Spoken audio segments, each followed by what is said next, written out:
నమః. జగదంబ జగన్మాత ఆదిపరాశక్తి అయినటువంటి పార్వతీదేవి ఆదిపరాశక్తిగా ఉన్నప్పుడు 1000 మంది సూర్యులు ఉన్నారట. నాయన ఒక సూర్యుడికే ఎండాకాలంలో ఉండలేకపోతున్నాం నాయన, 1000 మంది సూర్యులు మేము తట్టుకోగలమా అంటే అమ్మవారు 12 మంది సూర్యుల్ని తనలోంచి తీసి తన నేత్రాన్ని తీసి 12 సూర్యుల కింద ఒక్కొక్క నెల ఒక్కొక్క సూర్యుడిని పెట్టింది ఆవిడ. ఆ సూర్యుడిని బట్టి మన కాలం, దాన్ని బట్టి మనం షష్ఠి పూర్తి జరుపుకుంటాం. పొద్దున్న చేసే పూజ అంతటికి సూర్యుడే సాక్షి. మనం చివర మన తదనంతరం మనం ఈ శరీరాన్ని విడిచిపెట్టిన తర్వాత పైకి వెళ్తే సూర్యుడు సాక్ష్యం చెబుతాడు. ఫలానా ఈ సుబ్బలక్ష్మి గారు మల్కాజిగిరి ఆనందబాద్లో లలిత అమ్మవారి గుడిలో మధ్యాహ్నం 1 గంట అయినా ఓపిక లేకపోయినా చాలా నీరసంగా ఉన్నప్పటికీ పూజ చేసిందని సూర్యుడు సాక్ష్యం చెబుతాడట ఆ ధర్మలోకంలో. అప్పుడు ఈవిడ్ని ఇలా కాదు, ఇలా ఎందుకు తీసుకొచ్చారు యమధర్మరాజు అంటాట. ఈవిడ్ని ఇలా ఎందుకు తీసుకొచ్చారా నాయన, విఐపి గేట్ ఉంటుంది ఆ పక్క నుంచి, అలా తీసుకొచ్చి అలాగా ఇంద్రలోకానికి పంపించండి అని అమ్మవారికి పూజ చేసిన వాళ్ళకి స్పెషల్గా ఇస్తారట ఆ గేటు. అలాంటి సూర్యుడు మనకి సాక్ష్యం చెబుతాడు. ఆ సూర్యుడు మనకు ఆరోగ్యాన్ని ఇస్తాడు. అందుకనే పగలు చేస్తే సూర్యుడు సాక్షి, సాయంత్రం చేస్తే చంద్రుడు సాక్షి. అందుకనే ఈ జీవుణ్ణి యమధర్మరాజు బోన్లో పిలుస్తాడట. ఈ జీవుడు ఉన్నప్పుడు ఏమయ్యా పొద్దున ఏమైనా వీడు పుణ్యకర్మ చేశారా అంటే సూర్యుడు పిలుస్తాడు, సాయంత్రం ఏమైనా చేశారని చంద్రుడు పిలుస్తాడు. ఇవన్నీ తేలితే కానీ ఆఖరికి మామూలు జడ్జి గారే అందరూ సాక్షులందరినీ పరిశీలించిన తర్వాతే కదా న్యాయం చెప్పేది. యమధర్మరాజు ఆయన కూడా మనం చేసిన పుణ్యకర్మం లెక్కెట్టి మనం ఎలా వెళ్ళాలో నిర్ణయిస్తాట. అందువల్ల మీ అందరికీ అమ్మవారు పూజ చేసిన మీ అందరికీ కూడా ఇవాళ సువాసిని పూజ చేస్తూ ఇవాళ మీరు కోరిన కోరిక ఏంటో తెలుసా, మేము క్షేమంగా ఉండాలి, మా పిల్లలు మా వంశాలు అందరూ బాగుండాలి. అంతేకాకుండా నాయన నేను ఎంత ఆనందంగా ఉన్నానో ఈ ప్రపంచంలో అందరూ ఆనందంగా ఉండేటట్టుగా చూడు తల్లి అని అమ్మవారిని ప్రార్థన చేశారు. అందులో లోక కళ్యాణార్థం అని చెప్పాం కదా, ముందు రోజు సంకల్పం చెప్పాం, స్త్రీ సంరక్షణార్థం అని చెప్పాం. ప్రతి ఆడపిల్ల, ప్రతి చదువుకునే అమ్మాయి, ప్రతి ఇల్లాలు, ప్రతి వృద్ధురాలు కూడా అందరూ బాల దగ్గర నుంచి వృద్ధురాల దాకా అందరూ ఆడవాళ్ళు ఆనందంగా ఉండాలనే సంకల్పం చెప్పాం. స్త్రీ ఆనందమే ప్రపంచ సౌభాగ్యం. స్త్రీలు ఆనందంగా ఉన్నప్పుడే ప్రపంచం వర్ధిల్లుతుంది, కుటుంబం ఆనందంగా ఉంటుంది, ప్రపంచం శాంతిగా ఉంటుంది. మీరంతా ఇంతమంది కళకళలాడిపోతూ పూజ చేస్తుంటే అమ్మవారికి సువాసిని అర్చన ప్రీత ఆవిడకి అభిషేకాలు అక్కర్లేదు, పిండి వంటలు అక్కర్లేదమ్మా. అలాగే మీరంతా పూజ చేస్తూ ఉంటే నామం చెబుతూ అమ్మవారు ఆనందపడుతుంది. అలాంటి సమయంలో ఆవిడ సృష్టించిన ఈ సూర్యుని యొక్క మంత్రాన్ని చెబుతూ ఆరోగ్యం కావాలని ఈ మంత్రాలు చెప్పండి. ఒక్క 8 మంత్రాలు చెబుతారు, అందరూ చెప్పండి. జన్మాంతర కృతైర్దోషైః శరీరే సముపస్థితాం వ్యాధిం వినాశయ క్షిప్రం భాస్కరాయ నమో నమః. సూర్యకాంతి నమస్కారం చేస్తాం. కుంకం వేయంగానే నమస్కారం చేసి మళ్ళీ కుంకం వేస్తూ ఉండండి. ఓ సూర్యుడా, ఏమో ఏ జన్మలో అయినా పాపం చేస్తున్నామో నాకు తెలీదు, నీ నామస్మరణ చేత పాపాన్ని ధ్వంసం చేసే శక్తి నీకు ఒక్కడికే ఉంది నాయన, నీకు నమస్కారం చేస్తున్నాం. వ్యాధి వినాశయ క్షిప్రం, వెంటనే నాకు ఆరోగ్యాన్ని అని చెప్పే మంత్రం. మళ్ళీ ఇంకొకటి వేస్తున్నాడు కుంభం. ఈ మంత్రం చెప్పిన తర్వాత నమస్కారం చేద్రియ. జ్వర పీడా సముద్భూత దేహ పీడా నివృత్తయే వ్యాధి వినాశయ క్షిప్రం భాస్కరాయ నమో నమః.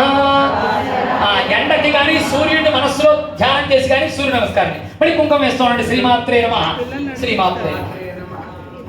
మళ్ళీ ఇంకోటి అపస్మారక దోపేత దేహ పీడా నివృత్తయే వ్యాధి వినాశయ క్షిప్రం భాస్కరాయ నమో నమః. శ్రీ సూర్యాయ నమః. ఇదం నమస్కారం సమర్పయామి. జలోదర సమాక్రాంత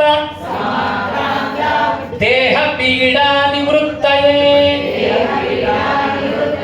వ్యాధి వినాశయ క్షిప్రం భాస్కరాయ నమో నమః.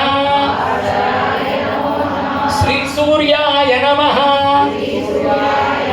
ఇదం సాష్టాంగ నమస్కారం సమర్పయామి. సమర్పయామి. రణవ్యాధి మహాపీడా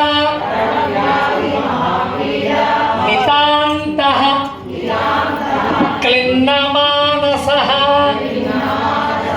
వ్యాధిం వినాశయ క్షిప్రం భాస్కరాయ నమో నమః. శ్రీ సూర్యాయ నమః. ఇదం సాష్టాంగ నమస్కారం సమర్పయామి.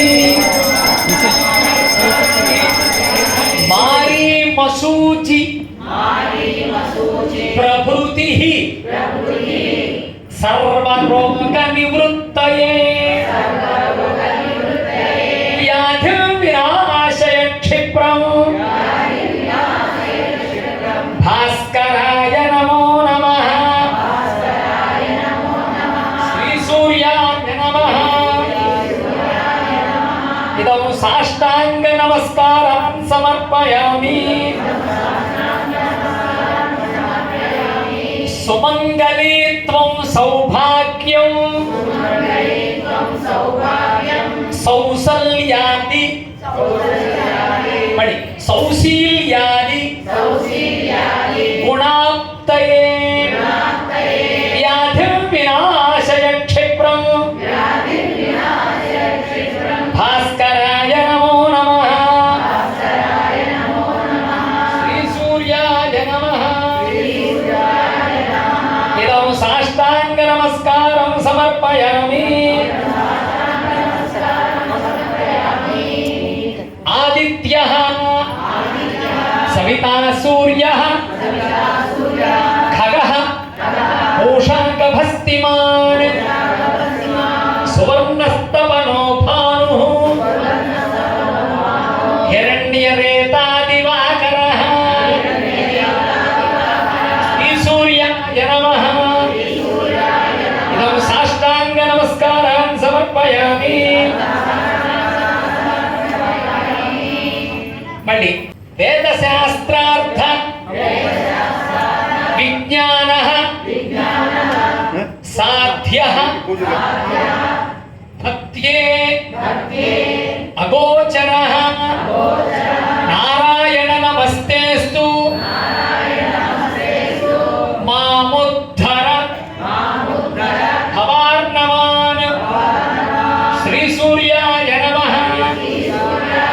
సాష్టాంగ నమస్కారాన్ సమర్పయామి. మరి ఒకసారి జన్మ మృత్యు జరా వ్యాధి పారతంత్ర్యాదిభిః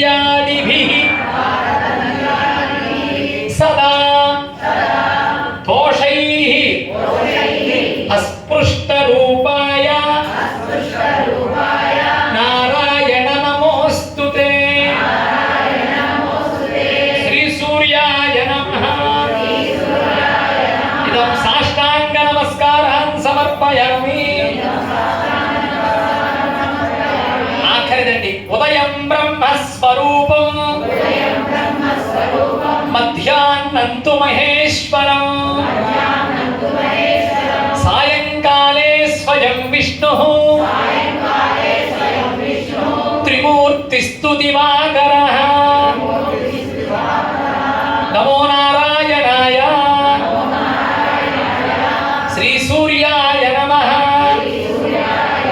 ఇదం సాష్టాంగ నమస్కారం సమర్పయామి. శ్రీమాత్రే నమః.